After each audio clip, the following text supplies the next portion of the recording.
Magandang araw mga kaulam ideas! Andito na naman tayo sa panibagong recipe video sa araw na ito. Ito ang ginisang munggo ng mga Pinoy. Ito pala mga kaulam ideas yung ingredients na ginamit ko dito. Bale, tinapa ang ginawa kong sahog instead of pork. Ayan, para mas malasa ang ating ginisang munggo. Pinakulo ko pala ang munggo seed natin ng around 30 minutes hanggang sa pumutok siya at talagang totally na boiled na yung ating munggo seed. And kung makikita nyo dito mga kaulam ideas, ganyan yung gusto kong itsura ng munggo kapag pinakulo na. Magigisa lang tayo dito mga kaulam ideas ng sibuyas, bawang at kamatis. Isutay lang ito ng mga 3 to 5 minutes hanggang sa magisa na ang ating mga ingredients. Konting trivia lang pala tayo ngayon mga kaulam ideas. May tanong ako sa inyo, bakit nga ba laging niluluto ang munggo tuwing Friday? Ayan. Bale mga kaulam ideas, maraming karinderya na rin akong napasukan at nakainan.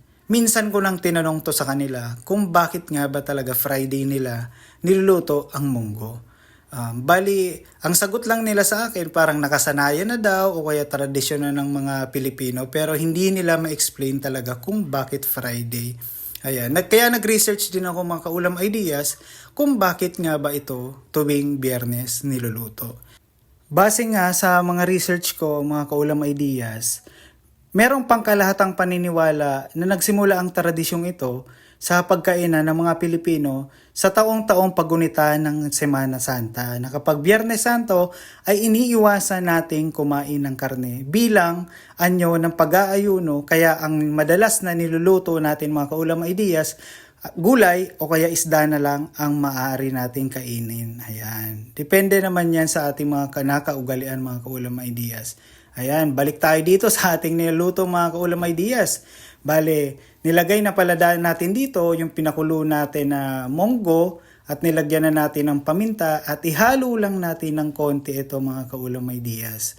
Ayan, papakuluan lang natin ng konting minuto, saka natin naman lalagyan ng dahon ng ampalaya para mas sumarap ang ating munggo mga kaulam ideas. Ayan, kung titignan nyo dito mga kaulam ideas, ready na ang ating munggo. At sana may natutunan kayo. Di ko lang alam, baka mamaya sa trivia lang. Pero simple lang naman ang pagluto ng ginisang munggo. Makikita nyo na lang dito sa video mga kaulam ideas kung paano ko ito niluto. Ayan, tara mga kaulam ideas.